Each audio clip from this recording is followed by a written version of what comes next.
¿Tienes tu emprendimiento, empresa, negocio, evento en Florida Central o Tampa? ¿Quieres ser un aliado de Agárrate? Bueno, por el 50% de nuestra tarifa publicitaria puedes llegarle a toda nuestra espléndida audiencia. Aprovecha esta oferta que solamente es para Florida Central y para Tampa y va a durar muy poquito tiempo.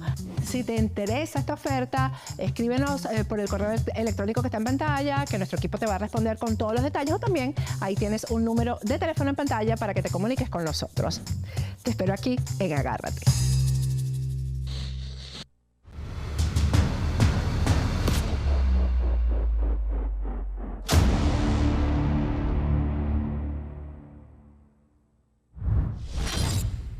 Regresamos con Agárrate. Bueno, nuestra audiencia ha demostrado bastante interés por la información acerca de qué hacer en caso de que tengan un accidente vial. Y la información obviamente tiene que ser en español. Nosotros tenemos nuestro especialista, abogado de inmigración, que es Jared Spingarn, que está haciendo un esfuerzo por explicarnos todo lo que hay que hacer en el momento que tengamos un accidente, y pues estamos haciendo el trabajo para llevarlos a ustedes en el idioma español. Buenas noches, Jared. Gracias por atendernos nuevamente.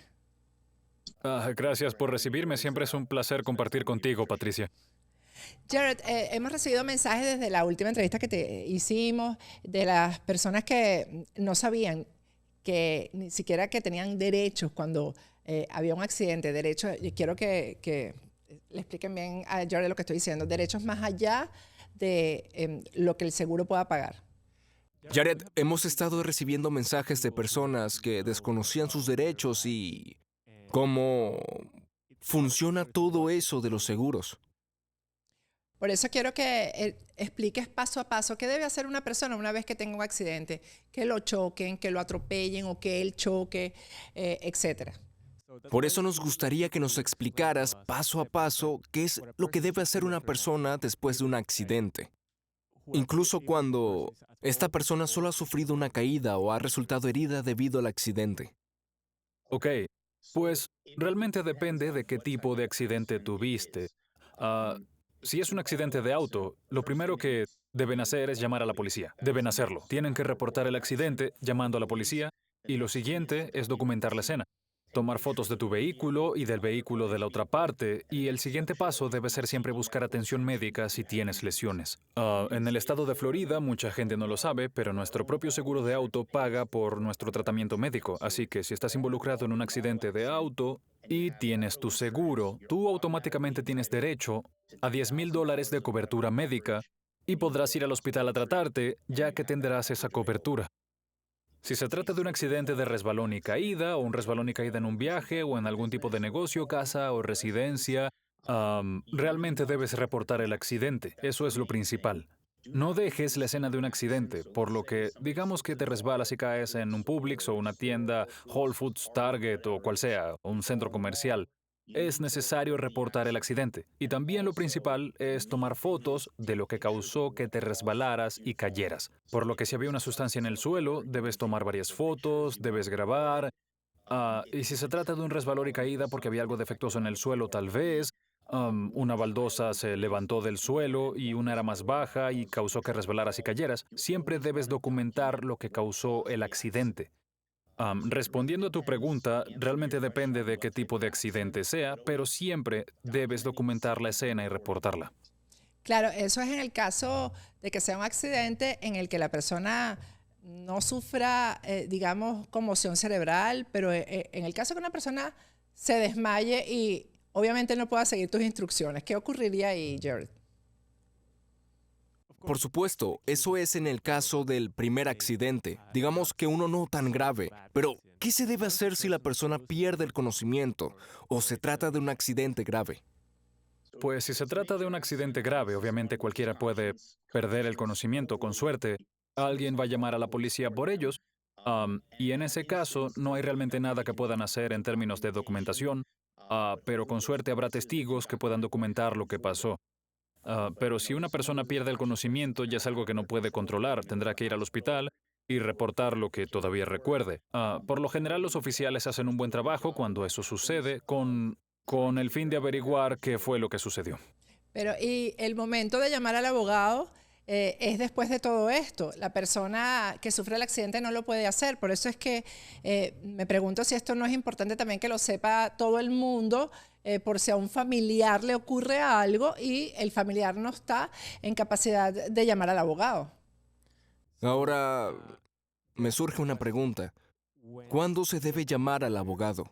Si una persona no está consciente y ésta tiene que ir o va camino al hospital, ¿qué tienen que hacer sus familiares y cuáles serían los pasos que estos deben seguir para poder ayudar a sus allegados? Ok, cuanto antes mejor. Ponerse en contacto con un abogado es una de las cosas más importantes, aparte de obtener atención médica para cualquier tipo de caso que tengas. Y aunque sí es importante ponerse en contacto con el abogado lo antes posible, no tiene que ser el mismo día, pero tú debes saber cuáles son tus derechos y qué medidas debes tomar para protegerte y para proteger tus intereses. Así que la respuesta es lo más rápido posible. Nos estabas explicando que no se trata solo de accidentes de tránsito. Cuando una persona se resbala, se cae, sufre un tropiezo en algún lugar público, también ahí se requiere que lo asista un abogado. Pues no, hablamos solo de accidentes de autos, sino también de tropiezos, resbalones y caídas en esos casos. ¿También se debe llamar a un abogado? Correcto, 100%. Debes llamar a un abogado y en ese tipo de casos, donde no hay un accidente de auto, generalmente no se llama a la policía, por lo que no hay un informe que se genera para ese accidente. Y para probar tu caso y demostrar que resultaste herido, necesitas reportar el accidente de inmediato o tan pronto como sea posible. Y debes documentar la escena. Esto es clave para cualquier tipo de caso, en especial si es resbalón y caída, porque debes mostrar la evidencia de lo que causó tu caída y documentar eso, por lo que es súper importante siempre reportar el accidente, ya sea tropiezo, resbalón o caída. Además de las fotografías, me imagino que el lugar exacto donde fue la caída determina quién sería el responsable, ¿no? Por ejemplo, si es la vía pública sería la ciudad, pero si es en un centro comercial, en un negocio, en una tienda, sería el dueño de la tienda o la empresa a la que pertenece el lugar donde la persona se cae, ¿no?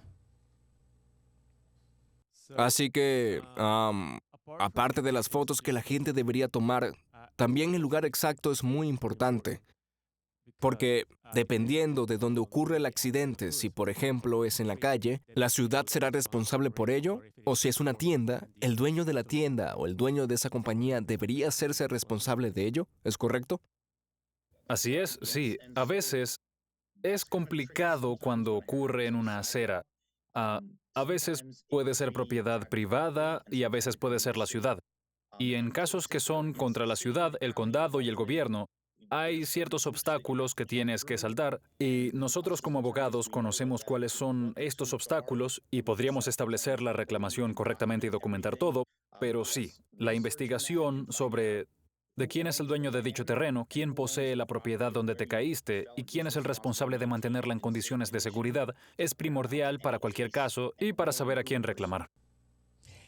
Muchas veces ocurre que la persona se cae y en el momento, la verdad, se levanta y pues no siente nada y posteriormente es que comienzan los efectos, digamos, de salud y los problemas, los dolores, etcétera. Ahí, aunque no haya hecho el reporte inmediatamente, hay algo que hacer. Muchas veces las personas se caen y parecen que no pasa nada, y no es hasta pasado cierto tiempo cuando las lesiones comienzan a reflejarse. ¿Cuánto tiempo tienen para llamar a un abogado? ¿O cuánto tiempo es, jurídicamente hablando, suficiente o demasiado para que haya un reclamo?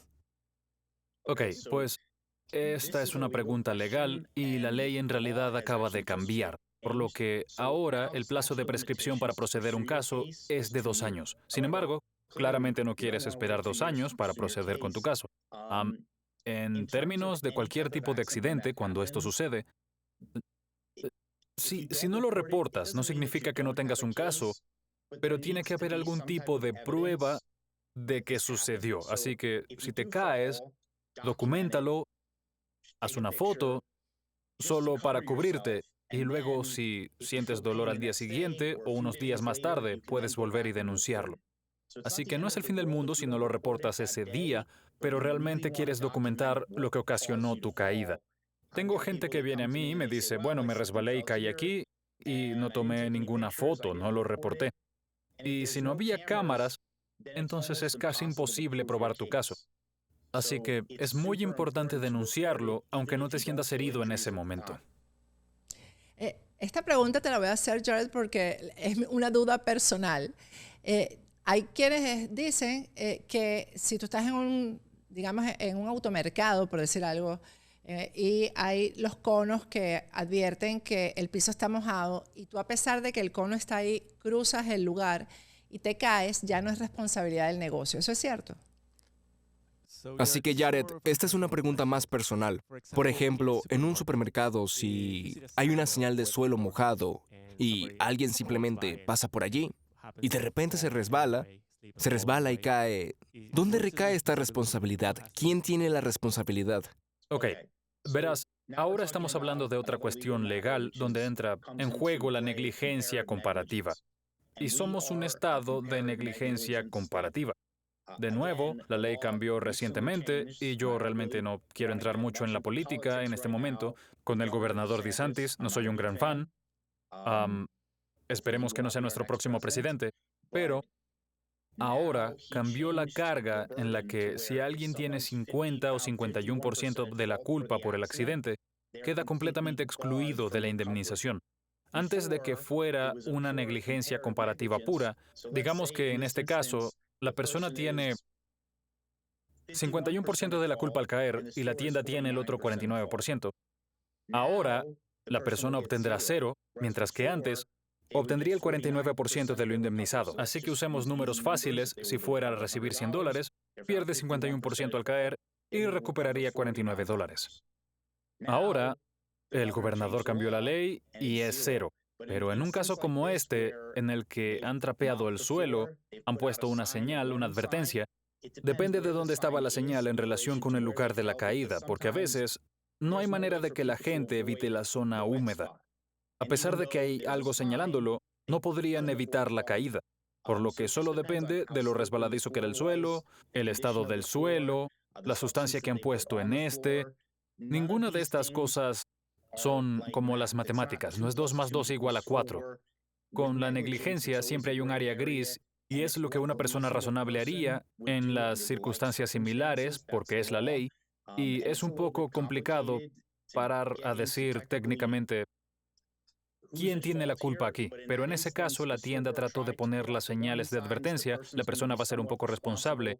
Y al final del día, si tú continúas el caso, generalmente las compañías ofrecen dinero para tratar de resolver estas cosas, pero si el caso va camino a juicio, es una moneda al aire y nunca se sabe qué decidirá el jurado. Jared, ¿cuáles son los factores que afectan el valor del caso de una persona que sufre un accidente? Okay. ¿Cuál es? Adelante. Muy bien. Sé cuál pregunta es la siguiente. Muy bien, adelante, por favor. Bien, los factores que afectan a un accidente. Hay 3 cosas. Número 1, la responsabilidad es quién es culpable. Por lo que si estás en un caso de accidente de auto, simple, si te golpean, el culpable es quien te golpeó. La responsabilidad no es tu problema. Número 2, el valor real de tu caso es impulsado por tus lesiones. Y mientras peor lesionado, más valioso es tu caso. Nadie quiere salir lastimado, pero mientras más herido, mientras más daño recibido, es más valioso tu caso. Y 3 es la capacidad del demandado a pagar. En un accidente de auto depende del tipo de seguro que tiene la otra parte. Y también depende de si tú tienes cobertura contra conductores sin seguro que puede protegerte a ti, a tus amigos y familiares en el auto.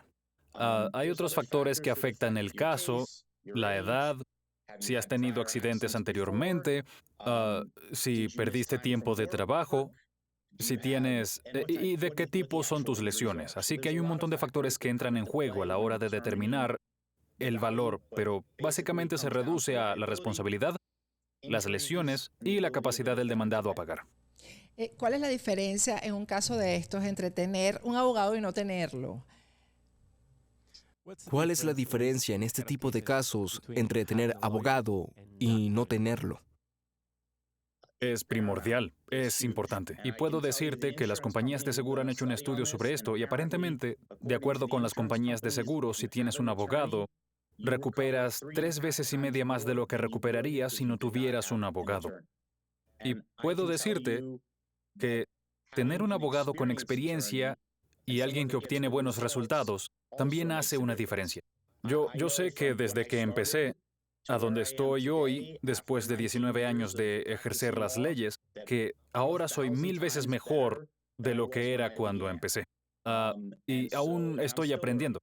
Y nunca se deja de aprender. Es como en la vida, siempre seguimos aprendiendo, seguimos mejorando. Y hay una gran diferencia entre tener un abogado y no tener un abogado, y tener un abogado que luche por ti y obtenga buenos resultados. Bueno, Jared, hay un montón de seguidores que dicen que para que seas perfecto tienes que aprender a hablar español. ¿Oíste? Ahí tenemos un montón de profesoras que quieren enseñarte el idioma. Tenemos muchas seguidoras que te dicen que para que seas el abogado perfecto debes aprender español y aquí hay personas, seguidores nuestros dispuestos a enseñarte a hablar español. No hay problema. Yo puedo hablar en español. Hablo mucho mejor en español de lo que lo entiendo, así que estoy aprendiendo. De verdad. Lo juro. Bravo, Jared. Gracias. Gracias por tu tiempo. De nada. Con esto me despido hasta mañana. Chao, familia.